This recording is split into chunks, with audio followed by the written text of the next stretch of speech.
Okay, wow. This is way better than I thought it was going to be. I'm fucking stupid. I should have known it was going to be this good because it's about Kanye West. If you don't know, I'm talking about Genius Part 1, the new Netflix documentary series. Typically, I only talk about movies. I made an exception for the Beatles Get Back documentary, naturally, because I love the Beatles. If I love the Beatles as much as anybody else does, then I love Kanye, if not even more. This is a guy who I've obsessed over, somebody whose entire catalog I've completely devoted myself to for years and years, literally a decade at this point. And this is just unbelievable. So I jotted down some notes, but I figured I would do kind of what I did with the Get Back review and just kind of spill my raw emotions out. This is one of the most emotional things that has ever happened to me just from watching something. If you love Kanye West, I'm sure a lot of you do, disregard all of the public scrutiny that he's been over the last couple of years. Just completely remove that for your brain for a second and think about all of the intense emotions that you felt listening to his music, the elation, the depression, the traumatization, all of that kind of stuff, and just kind of put it together, sit down in front of your TV, thank Netflix for the first time in a while, seriously, for getting this archival footage from Kanye's friend and partner Cootie, who is the director, the producer, and just the cinematographer of all of this and the collector of this archival footage. I have some notes. I guess I'll read them, but it's kind of hard because like I feel like it's just, oh my God, he's just the purest energy. And like this is at a time in the early 2000s and the late 90s, part one at least, where there is no internet. If there is an internet, at least it's not booming. Like we aren't on our cell phones every single day scrolling through Twitter, scrutinizing people. He isn't under a microscope. So it's like the purest form of Kanye that we've really gotten to see up close and personal. And it's just a really beautiful thing. So I'll start reading the notes now. It starts with kind of the exploration and the identification of hip hop as a location based thing. So in the 90s, it was East Coast versus West Coast. There wasn't really any room for Chicago in that mix.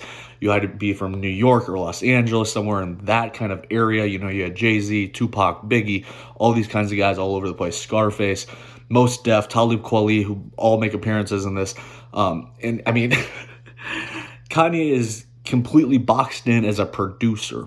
He produced the fucking Blueprint and Brooklyn's Finest with Jay-Z and Biggie on Reasonable Doubt. And for some reason, people just like cataloged him as a producer and they just wanted to hijack his instrumentals from him, all of his beats. And so that way he couldn't keep them for himself. And naturally, the genius that he is, he's like, you know what? Like, why am I giving these away for $50,000 when I could make millions off of it? And also, they're not delivering the message on these instrumentals that I would. Like, these are very personal instrumentals. Like, Family Business is a very personal thing. He brings that to Scarface at one point. Scarface rejects Jesus Walks for some reason. And he's like, Family Business is the one that he connects with, which is fine. Family Business is a tremendous song. It's not Jesus Walks, but it's a tremendous song. And he hears Kanye's first verse and he's like, this is incredible. Like, this is fucking incredible. Like, I don't even know if I can write a second verse to this. He thinks about it. He tries to, and he just ends up leaving. So, I mean, this is just, it's unbelievable how people used to treat Kanye. He literally has to storm into Rockefeller Records, rather, eventually became Rock Nation, into their office and play tapes. And the tape is fucking All Falls Down. He's playing All Falls Down for a marketing assistant and then like an executive assistant and an A&R. That A&R should be fucking banished from Rockefeller Records for not hearing All Falls Down and stopping everything that he's doing. It's like they don't know how to react. It's like an awkward situation because Kanye's coming in and playing them one of the greatest 250 songs of all time, and they're just going on about their day while this perfect man is just in there just spewing so many oh my God, it's just...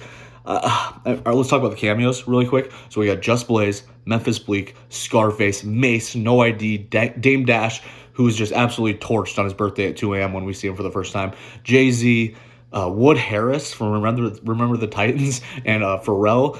Oh my God. And you know what the thing is about Kanye is he's just so particular that there's a moment in this where he's going through a piece of paper and it has everybody's stage name. So it has, Pharrell Williams, it has Jay-Z and all this kind of stuff. And it says Kanye. He's like, who the fuck is Kanye? My stage name is Kanye West.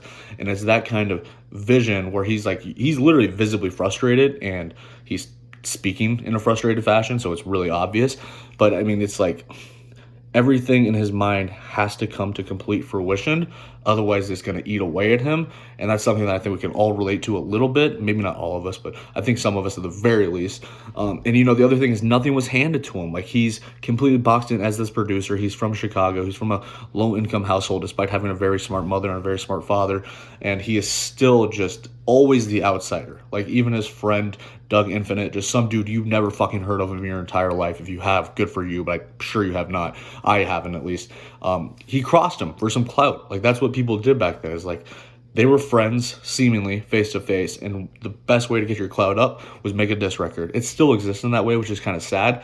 But, like, you know, this isn't a pre-internet era where Kanye has to take All Falls Down to a record company.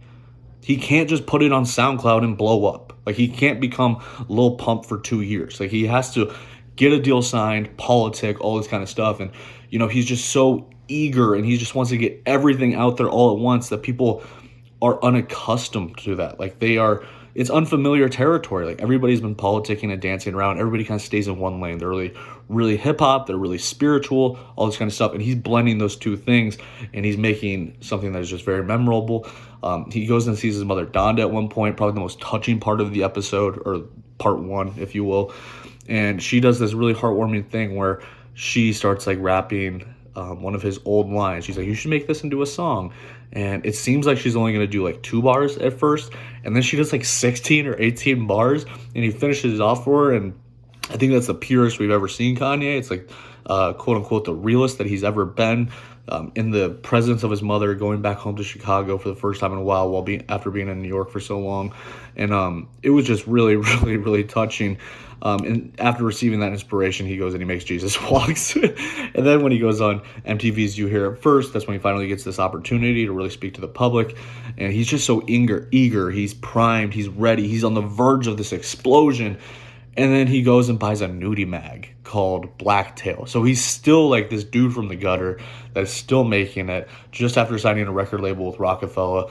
And then we end the first part where he goes on the Dynasty tour. And I mean, what a way to end an episode, first of all. Like, that is just perfect. So we're going to get to see, hopefully, at least most of the tour. And then he gets his chain at the end. He gets that precious Rockefeller chain, which is really like a certificate, and you made it. And he did make it, and it's a shame that he didn't make it earlier. But, I mean, it just makes me think so many different things. Like, it's hard. I've been going for 7.5 minutes. Holy shit. I'm sorry for going this long. You can tell I'm really passionate about this. I fucking love Kanye. I hope you guys are all watching this. I will do one of these after every episode. We'll talk about it on the podcast, I promise.